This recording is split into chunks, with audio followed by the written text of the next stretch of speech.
Welcome to another edition of AttractWell Office Hours. I'm Coach Ashley, joined today by Julie. Hey, Julie.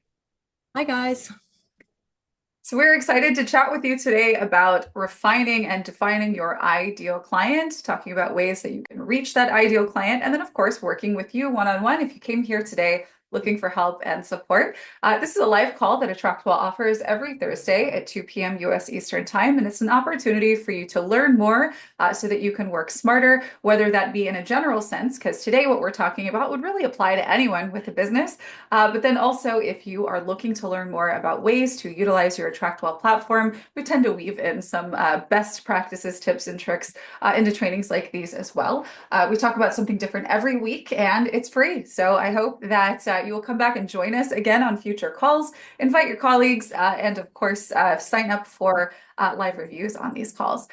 So we're going to pop out a video so that we can get into today's content. If you are here, looking for live help and support today.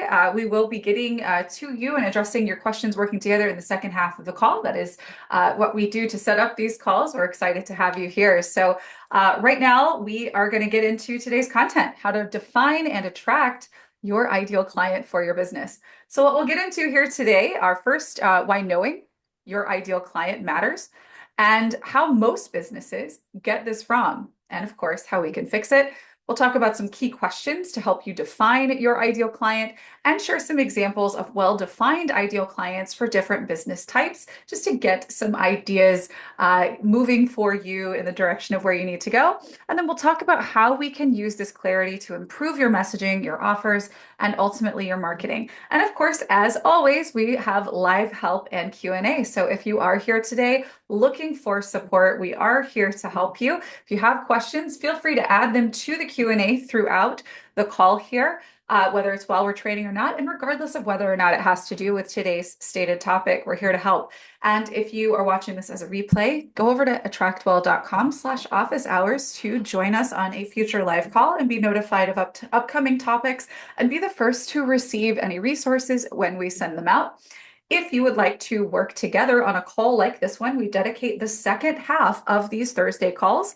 So that's about 30 minutes in to these calls we dedicate to working one-on-one with members of our community. If you would like to reserve a spot, you can go to attractwell.com/work review. We don't always guarantee space for Q&A and working together, but this is a way to ensure that you have that space for yourself and what you're working on. If you would like to have someone do the work for you, that's also an option. Attractwell.com/concierge is where you want to go to learn more about our team and request a quote for your project. All right, so let's talk about this, our ideal client. How many of you, just let me know in the chat, feel really clear about who your ideal person is such that you are attracting them? What you're putting out is bringing to you the people that you're looking for. Is that something that you feel clarity on? So let's talk about why this is important. When we are attracting the right people, we are most likely going to have the highest success where it comes to having someone engage with us, purchase from us, and of course, stick around, continue engaging, and maybe move up our offer ladder. If we clarify our message, we allow our ideal client understand that we're speaking directly to them, right? If we're communicating in a very bland and general sense, quite often we can fly right over the heads of the people that we really want to be connecting with. We also can make our marketing efforts easier and more effective by focusing on the right people and not just trying to reach everyone or anyone. And of course, we're able to increase our conversions because when you are putting your offers in front of the right people, they feel like it's the perfect fit, right? We have to have alignment where this is concerned, and it starts with intention at the beginning.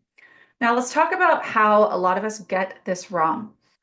First, we can often begin with a too broad message, right? Where I am really just hoping to get a client, right? When you're just beginning in your business, you would love to just have any client, right? Not necessarily just the right client, but any client.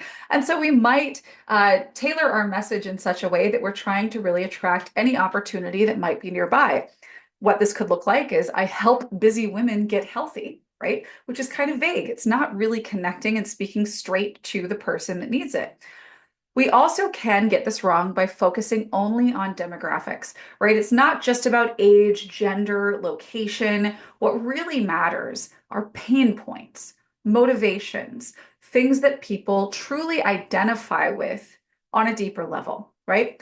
We also get this wrong by trying to market to everyone, right? So I help people feel better. Well, if I say I help people feel better, I could put that in front of 100 people, and the majority of them are going to walk right by it, right? It's not specific. If I say I help women over 40 regain their confidence and lose 20 pounds, that's super specific. And the person that needs to know how to do that is going to turn and pay attention, right? That's the effect that we're looking to have here.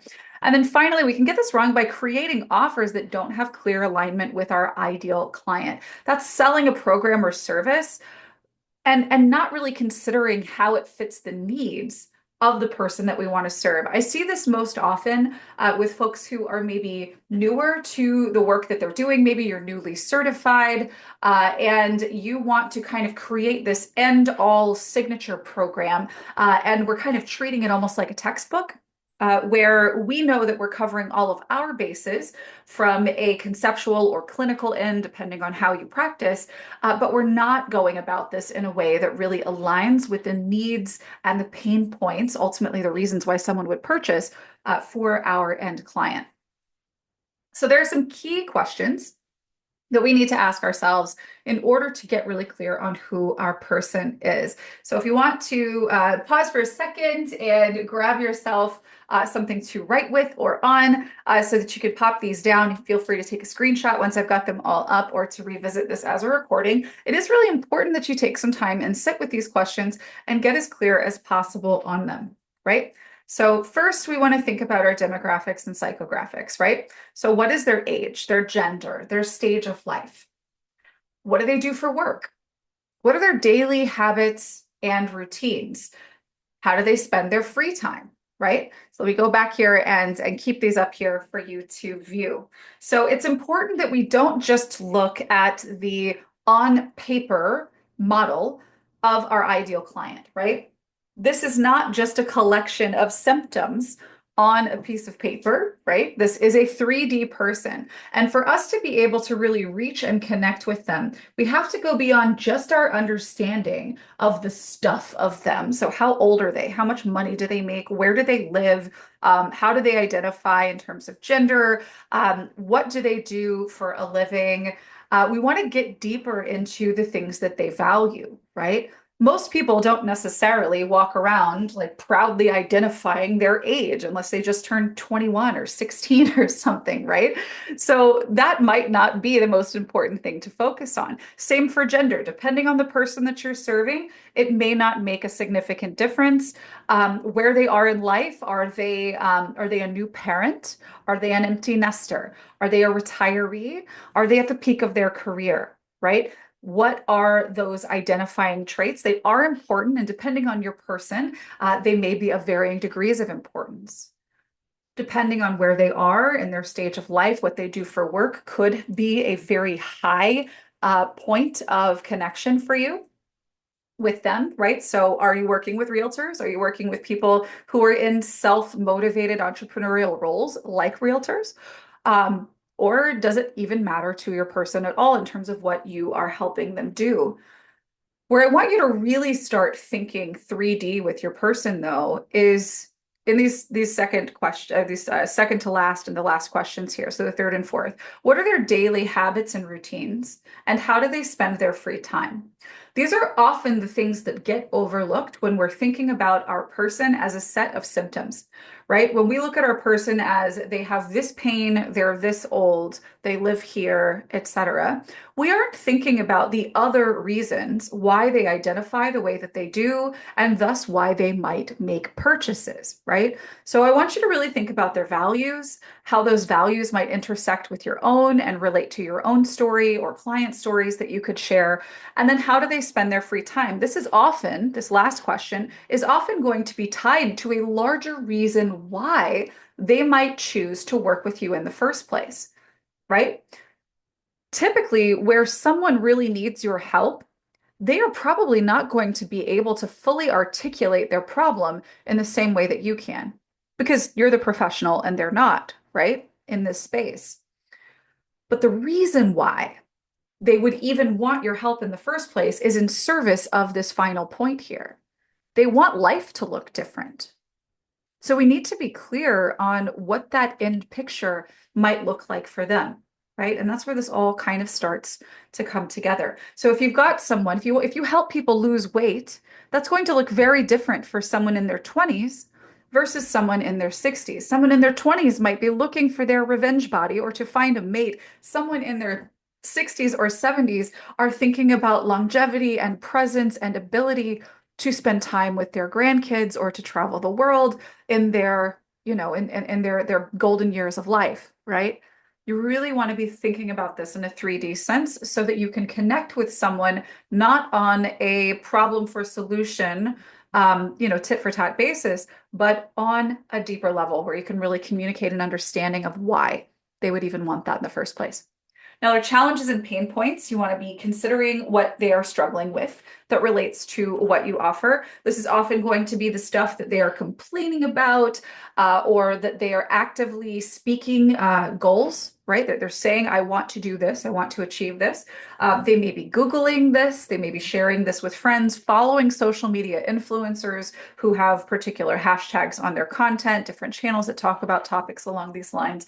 Really get familiar with what they might be struggling with. And remember, it's not always black and white, right?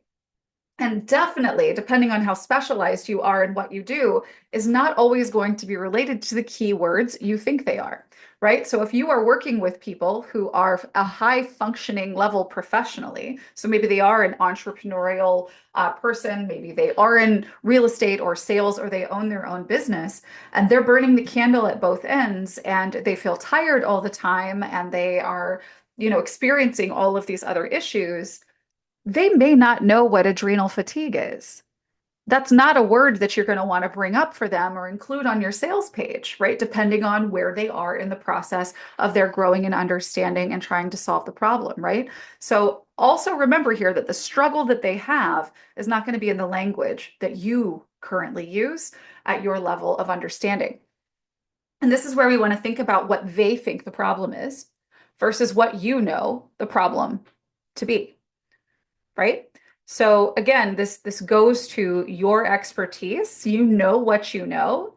They aren't looking for what you know. They're looking for an answer to what they know. And there is a connection there. You are going to be able to actually solve the problem that you know that they have, but the only way we're ever going to be able to do that is to be able to first get in front of them and tell them that we understand the problem they think they have. Right? So we got to get clear and identify that and how it relates to what you do for your clients. Be thinking about what's frustrating them, confusing them, overwhelming them. Again, think about their words. This is especially valuable if you are someone who has been where they are today, experiencing those same frustrations, the confusion, the overwhelm. Revisit where you were before. Revisit the language that you used, the problems that you thought you had, right? Before you knew what you know today. And then think about what they have tried before that hasn't worked for them. This is going to be of particular import to you when it comes time to start influencing toward a sale, right? Because when you start to say, I have something, you can buy it from me and it will help you solve this problem. If you have already thought ahead to what they have spent their money on or their time on, their efforts on previously that haven't worked for them, you have the ability to overcome an objection before it even shows up, right? And that's something that you can do through your content, influencing toward a yes without even producing hard sell language, right? If you present this understanding and weave it into the way that you communicate. And then another really important thing for you to know and remember is what the cost of them continuing with the problem is to them, right? If they don't solve this, what happens? We want to develop a really deep understanding. Think about your ideal person as one person, right? Your ideal client is a single client. Give them a name if it helps you, right? Imagine them as being a whole person that you can have these conversations with. And when you are understanding that whole person and communicating in your content to that whole person, you're going to see a transformative impact on how people respond to what you put out.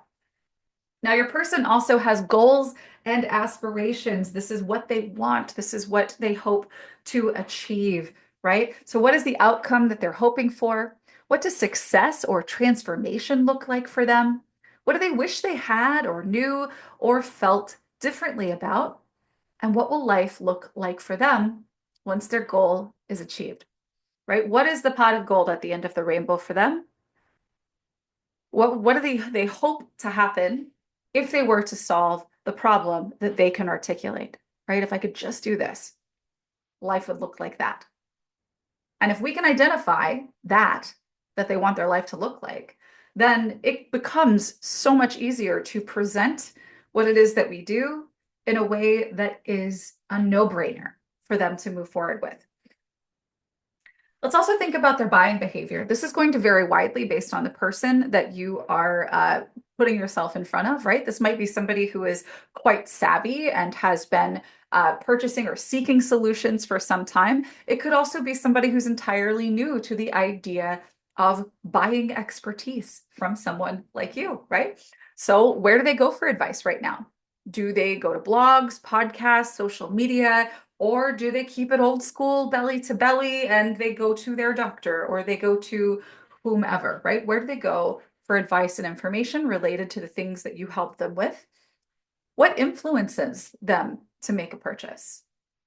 Is there something that they are moving towards? So I would say an example, a very great example of this. We are in the first couple of weeks of April. If you're a tax professional, obviously someone who needs tax services from someone, they've got an outside influence that might push them to make a purchase from you this time of year, right? There could be any number of external influences. There could be internal influences as well, right?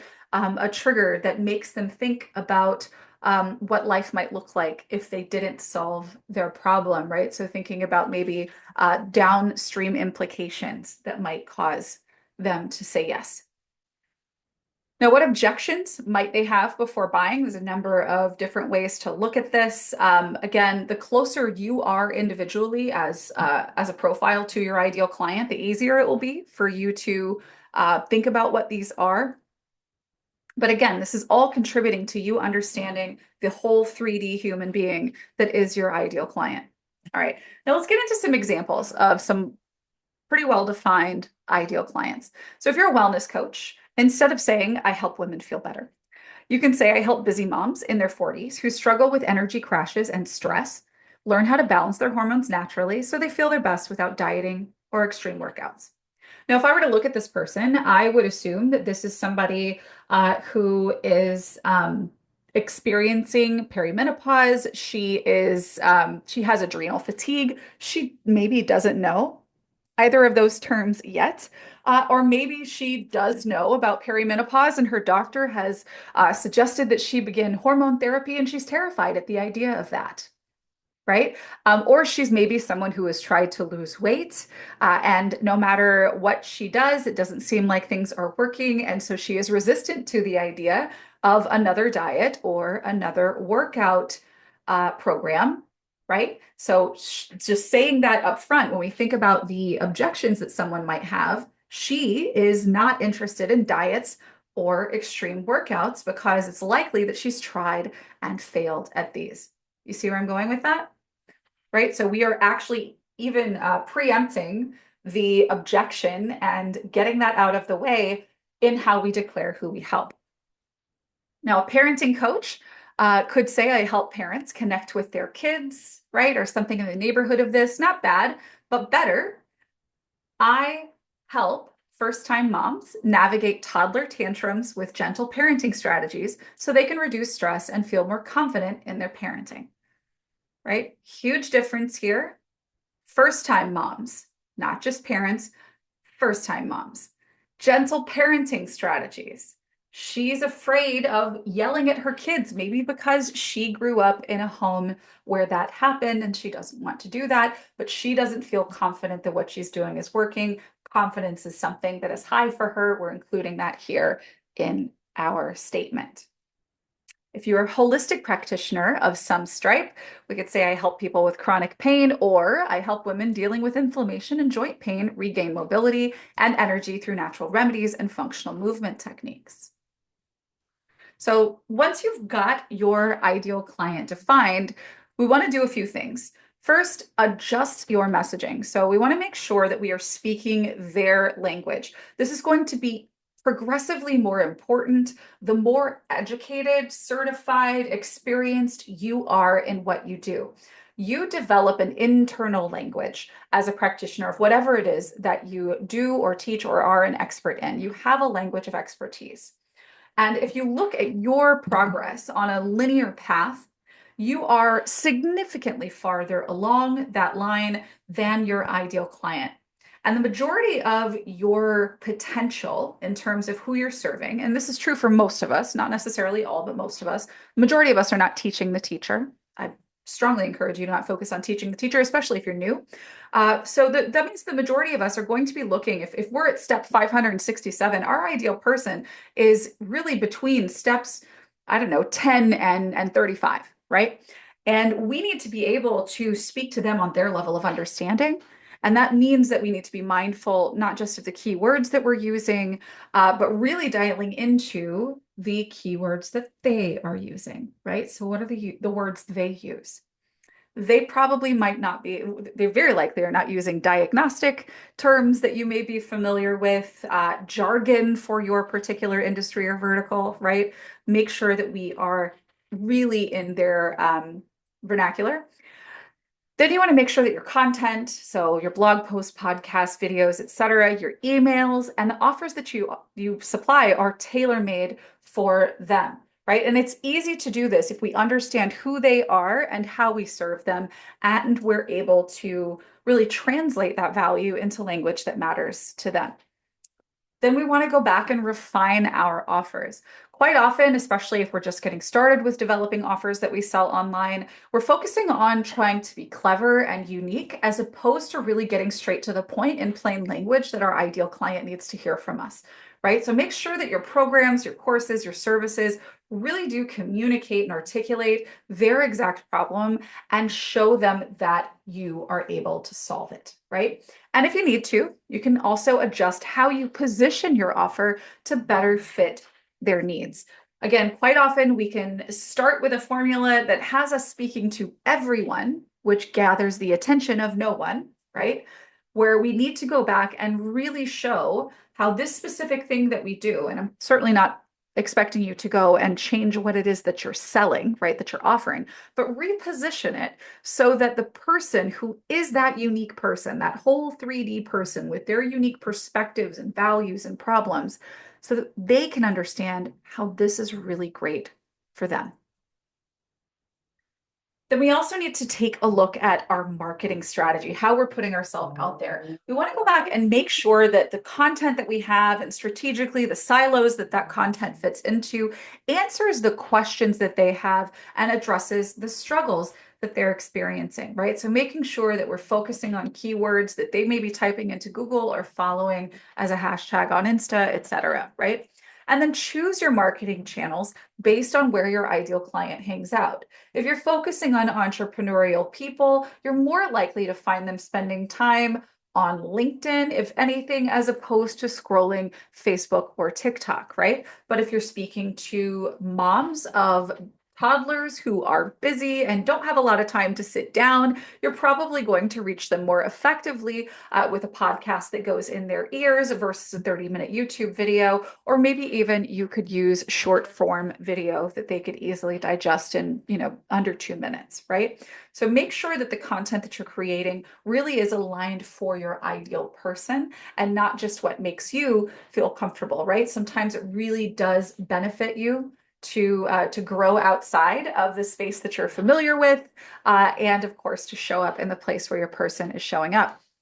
And then finally, we want to test and refine. So observe as you are putting yourself out there, who engages with your content differently, right? And adjust if needed. When you go from speaking like a generalist to really speaking to a specific person, what you're often going to find is that people will reach out to you more readily, right? It's not necessarily instantaneous. They need to get used to seeing you show up the way that you show up, but you will see that people who identify with the unique things that you're putting forward are going to start reaching out. You're going to see a higher quality of engagement from people. And this is not a quantity thing. Obviously, you could take the same approach and the same philosophy, apply it to ads, and of course, build a larger, more targeted audience for sure. But really importantly, getting you in the habit of communicating directly with your ideal client is going to increase your efficacy on the whole, which is where you want to be before you start scaling with things like advertising. And then as you're communicating with people and working with new clients, be sure you're asking for feedback to confirm your messaging and offers are resonating, right? Don't make this guesswork.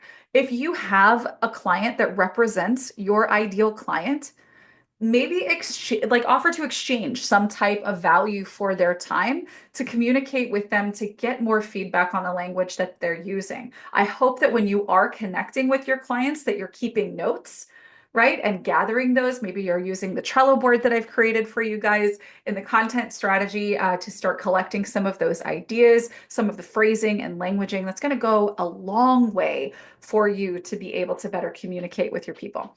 All right, so let's get into some live help and Q&A. If you have questions about how you can further refine your ideal client, feel free to ask. One thing that I do actually want to go and show you guys really quickly that I want to recommend that you do. Three things in AttractWell once you feel like you have best defined your ideal client. The first place that I would like for you to go is over here to My Story and Photo. And actually, sorry about that. I'm not in the right account. Let me get into a dummy account to show you guys where I would go for this.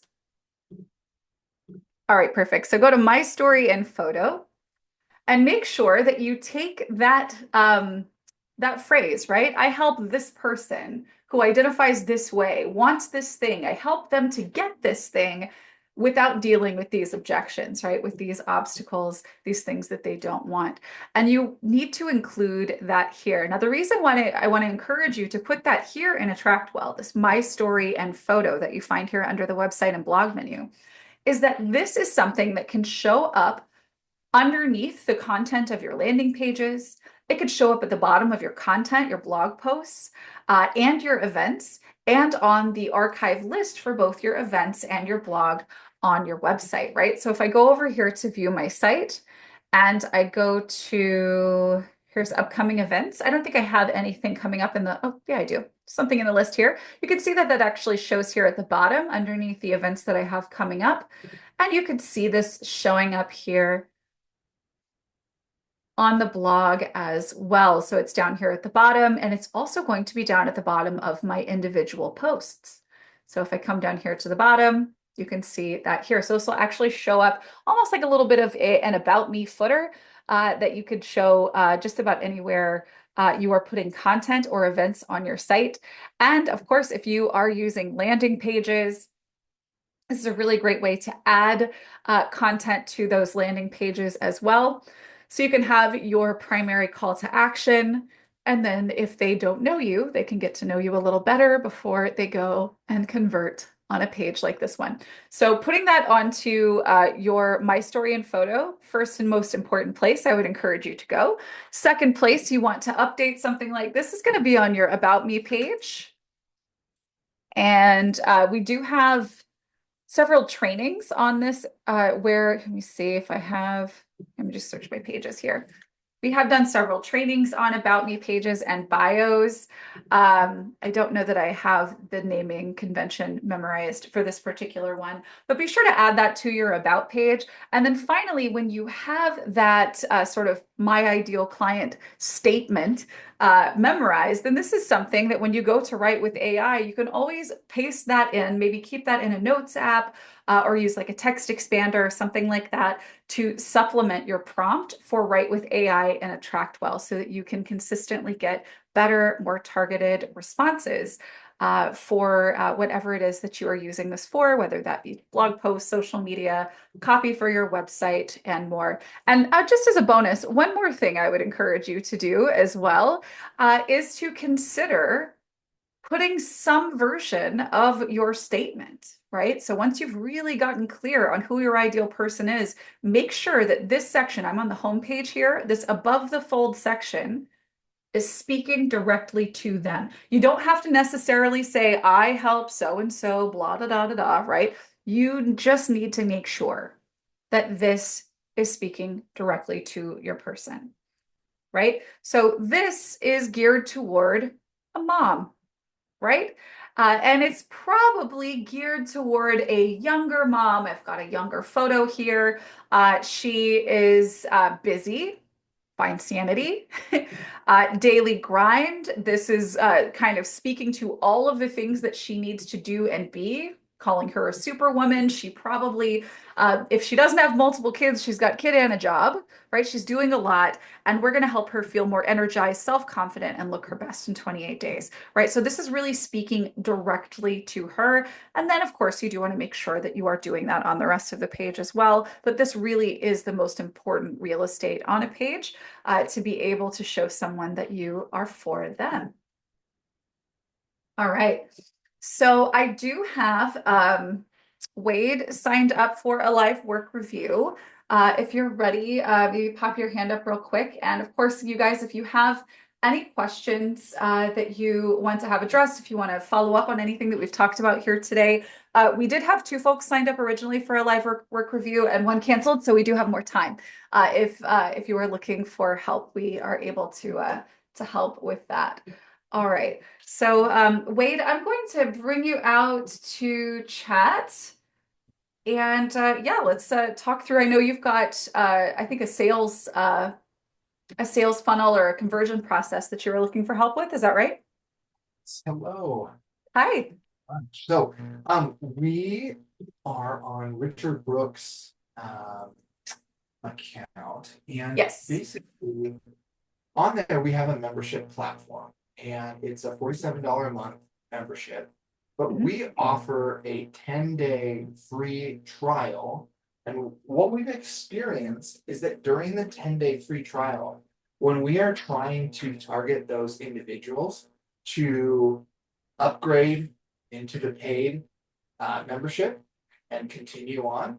What's happening is that when they're being sent to the vault payment page, it's not allowing them to process payment because they own the vault for free right now because they're on the 10-day free trial.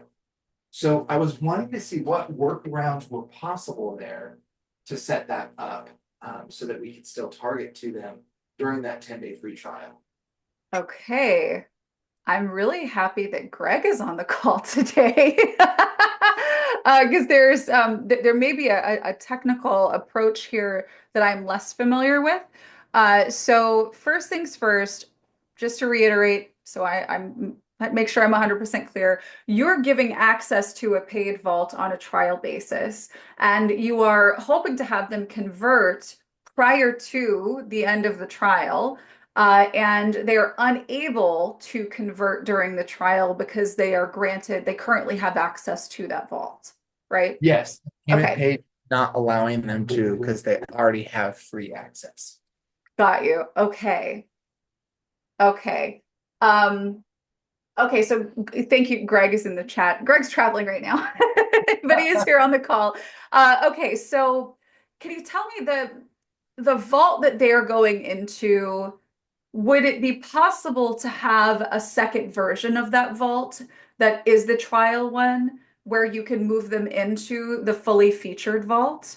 Or sometimes this does work really well depending on the contents of the vault and what people expect to experience, right? So, do you think that that's something that might be possible here? Like you basically make a copy of the existing vault, Make a but I'm sorry?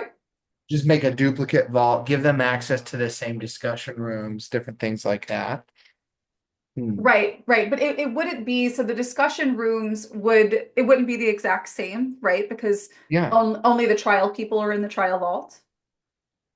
Um, So it just kind of depends on how much of that content needs to be like, is it a lot of pre-recorded stuff or is the interaction a big part of it?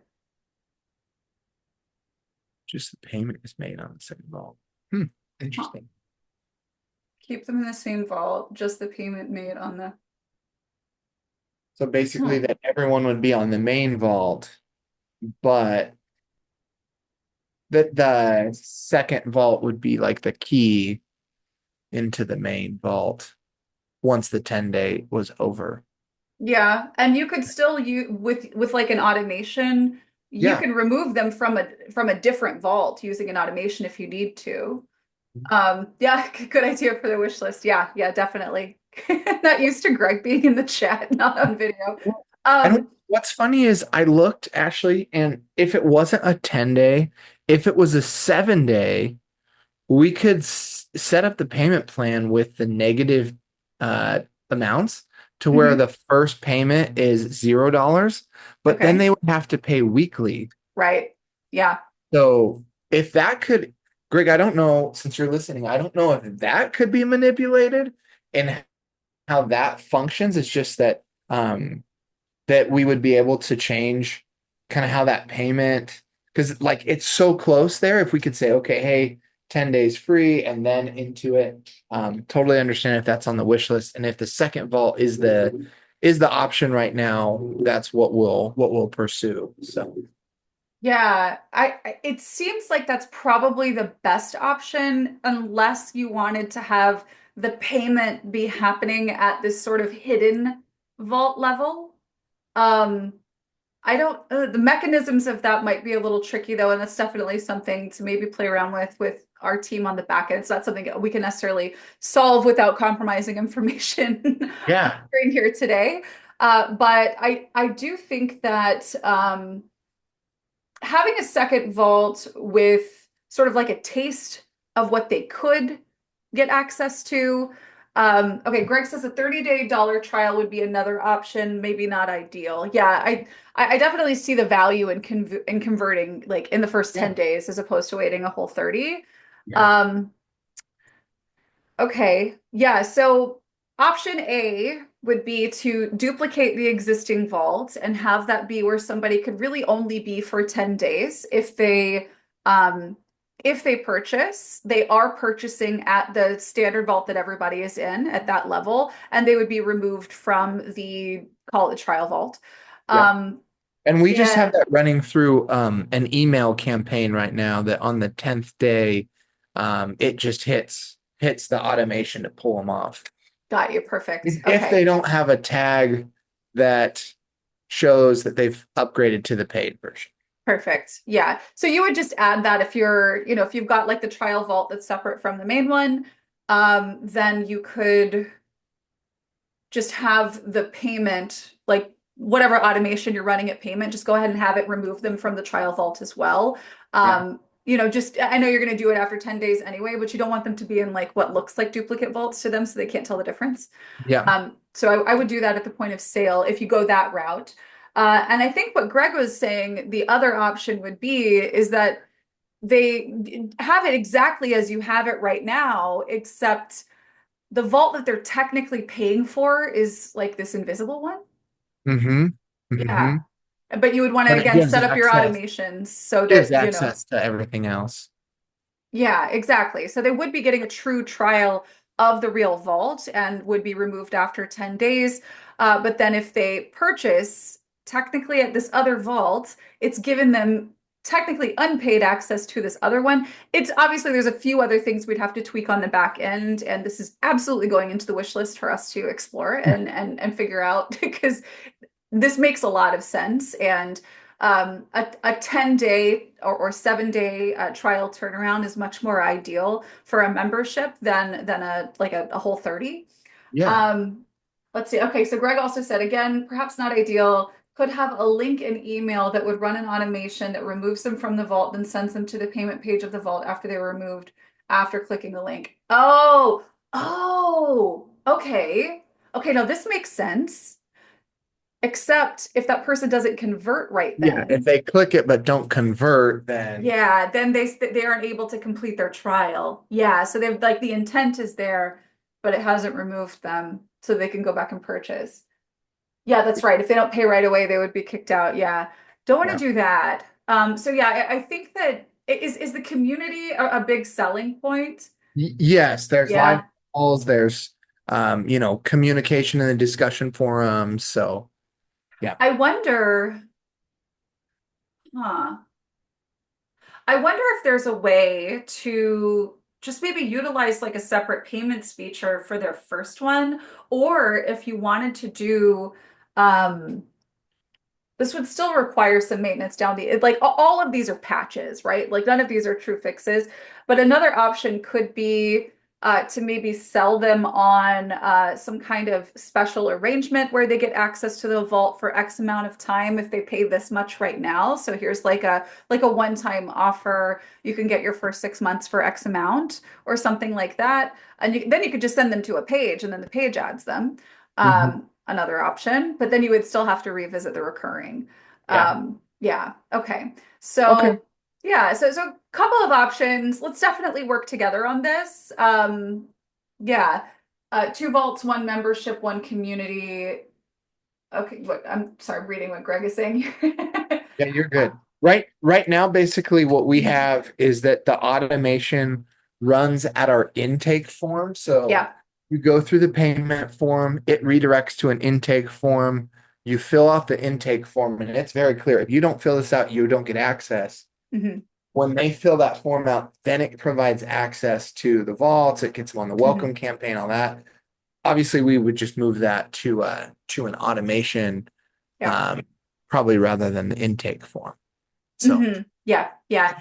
Yeah, I think that having a second vault, while it's not going to give them the full picture of like community, it's 10 days, and I'm sure you guys aren't charging anything astronomical for the monthly. You'll probably see, I mean, you're kind of looking at it like a freemium, right? So when you get into just about any kind of software platform that has a freemium plan level, you can see that there are features there, but when you click on them, if you don't have paid access to them, there'll be a little thing that says, hey, if you want access to community, click over here and you can get started in our membership. And so, in those places where they would be looking for these features that they want, you could actually utilize those as a space to have that call to action to click them over to purchase. So, this is that two vault option where you've got sort of like the trial vault and the main one. And so, you could utilize, the sort of lack of features in the trial vault as a means for selling the main one. yeah. Okay. Perfect. I think I have Okay. my answer. Thank you. Yeah, absolutely. And of course, we're, happy to be in touch about this ongoing. All right. Thank you for that, you guys. Do you have anybody else have questions or want to chat through what you're working on? Hey, Yulia, of course. How can we help?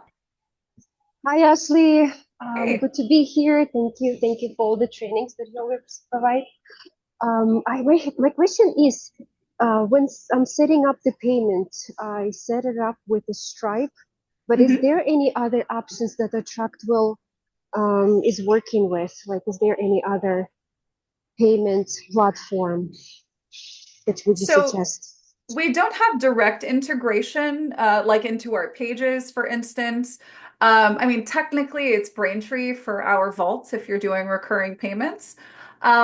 You do have the ability to, if say you're using PayPal for something, you could always put a PayPal button onto a page, and then have someone go to PayPal to complete purchase. That would be another good option. And I've seen clients in other markets, so. For Katika in international, like for Yes. example, for international, like I use Wise. Can it Okay. be integrated with Yeah. AttractWell? Yeah. So it's not a true integration, but it is absolutely doable and can be a very smooth user experience. So Katinka is in Belgium, I think. Anyway, she's in the Netherlands. Yeah, she's Dutch. Yeah, she's in the Netherlands, and they use different payment processors. And so what she did and has done, and I've seen other people do in different international markets, is very similar. It's going to work very similar to PayPal. You're basically going to set up your payment in whatever that processor is, and they're going to give you code for a button that you can put onto your website, right? Got it. And so that code is going to show up as a button on a page, and when they click it, it will take them off to process the payment. And then you just want to make sure that wherever you want to send them on the back end connects back to AttractWell, right? And if you want to be truly 100% plugged in with this, you could use something like a Zapier, so that like there is a Zap that's sending the information and communication back. If you're looking for a very specific setup, I would definitely shoot a message to our team, because I know that there has been help and support over the years with making sure that things are set up that way. I mean, is this just for like a course or something like this? Is it like a one-time payment that you're trying to set up? Or maybe for the monthly payments Hmm. or one-time payment. Got you. Yeah, but if I'm offering it in a different country, Mhm. so I would like to use maybe different payment platform. Yeah. Yeah. So generally speaking, you should be able to create that offer or item in that platform. Just like I'm going to use PayPal as an example continually here, because the function is essentially the same. You're going to establish whatever the item is that's for sale in that platform. It's going to give you a code to use as a button to put on your website. You put that button on your sales page in lieu of where you put that hashtag lead, or you embed the form, and you take the payment there. Another thing that you could do, uh, just kind of depends on the phrasing and sort of how you're setting this up, is you could take payment in take their information in AttractWell and then send them to this page where they would check out after, right? Just so you can make sure that you can follow up on those attempted transactions. Because it's not integrated in that sense, right? Like we don't know where they've clicked, if they went, if you sent them to another website, we don't know what happened to them, right? Mhm. So integrate the button for sure. You could choose to only show that button after they have maybe opted in or indicated their interest in buying. Another way that I might choose to do this is to apply an automation on click that gives you a follow-up plan to follow up with them, and maybe tags them with potential buyer or something like that. Mhm. But then we send them to that link that's provided by, PayPal or whatever the processor is that you want to use. And then when you're setting up that thing that you're selling, it's going to ask you where you want to send them after they've purchased, right? And that needs to be back to your AttractWell site. And so what I've seen done here that's worked really well is you send them back to a page on your AttractWell site. And because they've just clicked off of your AttractWell site, they probably clicked a link from an email, etc. Then we're going to know that it's them. And so I'll just include a button on that page that says, I'm ready to get started. And when they click that button, an automation is maybe going to add them to the vault that they paid for, or tag them with client, adjust the campaigns, etc. Mhm. So you're basically just kind of inserting that alternative payment software as a step in between. But all they're really going to see is that they clicked a button on your site, they went to the payment site, it sent them back to your site, they clicked a button, now they have their stuff. Okay, got it. That makes sense. Thank you. Oh, good, good, good, good. Okay, Thank you, Ashley. of course. And actually, Yulia, if you don't mind, shoot a message to our team and let us know what that processor is. I think it's helpful for us to continually grow in our awareness of like what is preferred in different markets, so that we can look for more ways to make sure that these are integrated and updated for you guys. All right, we've got some more time. If anybody else would like to chat, you want to pop your hand up if you have questions, whether it has to do with ideal client, member areas, payment processing, whatever you like. Happy to chat with you guys. And if you have requests for trainings, if there's something that you would like to learn more about, we're always looking for more ways to help you guys grow and work smarter. Next week, we're actually talking about how to automate client feedback. So putting mechanisms in place that get you testimonials from your clients without you having to feel weird asking for them. And then, of course, ways for you to get that fully integrated in your business with offboarding.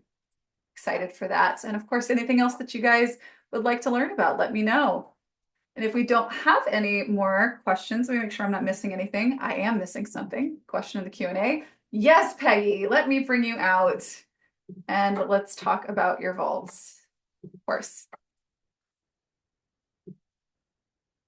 Hey, how can we help? Hi, Ashley. Hey.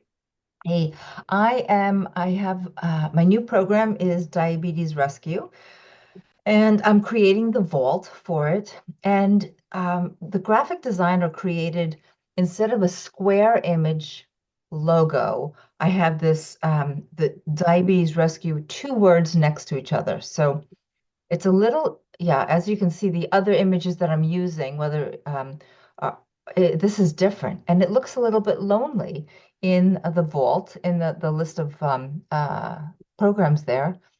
But yeah, when you open it up, actually, there is the words Diabetes Rescue, and then I have the image under that. It looks Hmm. a little silly, but I don't know what to do about that. Got you. Yeah. So what I would do in this instance, I love this vibrant image that you have here in the background. I would maybe create, just to keep some interest here, and because you do have a cover photo that you plan on using, I would go into Canva and I would take this image. So I'm going to download this image. And what I would do is, let me come right back over here. In the editing part of this vault, if we go to the back part to our branding, this is Mhm. what you have chosen as the main photo. Um, let's create a design in Canva. And actually, matter of fact, I'm going to create a circular one, which you can't do in the Canva button feature. That's something that you have to do from Canva directly. So I'm going to create a logo. Um, Okay, Canva, you could cooperate. All right, here, I'm going to go create a design. Here we go. The logo preset is 500 square, which is perfect. I'm going to add this element of a circle.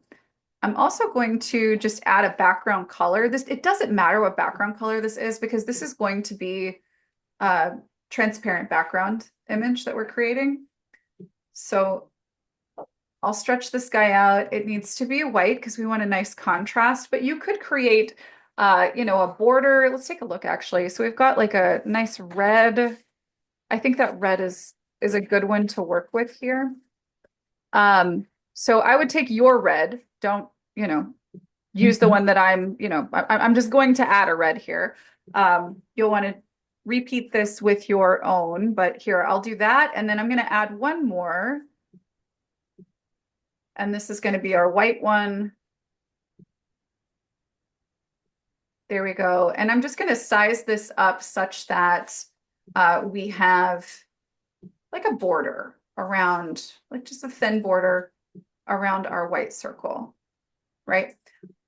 And then I'll take from my downloads, I've just downloaded your image. Here we go. Drag him into there. And then this way, it's got a little bit more going on, right? Now, if you didn't have the busier, vibrant, beautiful background here, which I think is totally appropriate for what you're doing, I would encourage you to incorporate something like this into a logo, right? But this will be fine. I would even say that it could be cool to maybe see if you could do like a different configuration of this where it's maybe not side by side, but maybe one on top of the other, the words. Just Okay. kind of play around with what's possible there. But here, I'm just going to download this with a transparent background. And then when you switch that out, it's at least going to give, I think it's still working on downloading. It's going to give a little bit more space. Clearly, I needed to give it permission. Okay.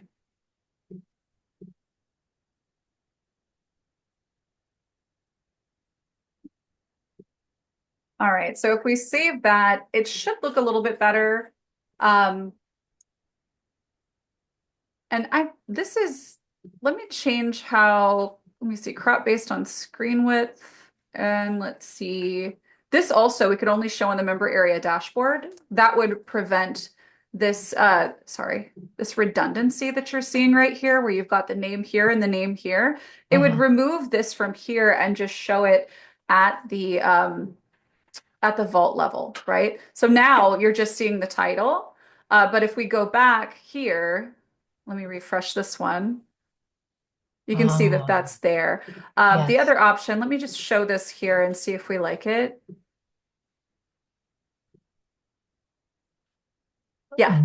So this, Interesting. I think it gives a little bit more space, right? So the reason why this is actually showing layered over the top of this is because we're cropping the photo based on screen width. And when we have this over the top, it's actually giving us a little bit more depth to it. And of course, if we change our screen size, it's going to adjust. So yeah, you have a couple of options there, but if you find that the title of your vault and the logo just feel too redundant, you can change the logo up a little bit, or you can just only show it in the member area.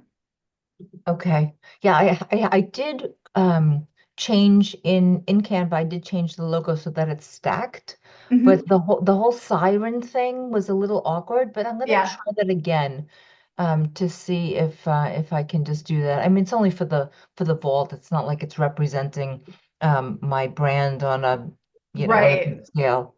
Well, a couple of things that you could do. You do have the ability in Canva to isolate, right? So Hmm. you could just take these individual pieces, right? And instead of maybe having this guy on top of rescue, um, we could remove that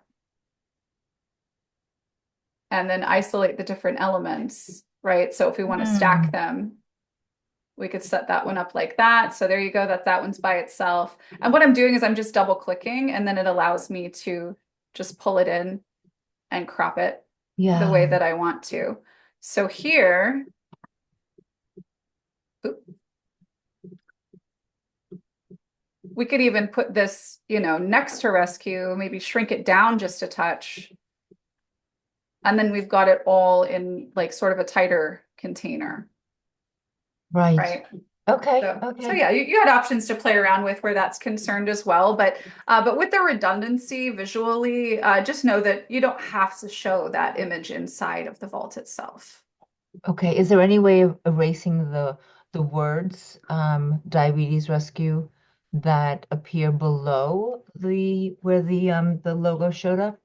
So that's the vault contents. Let me see.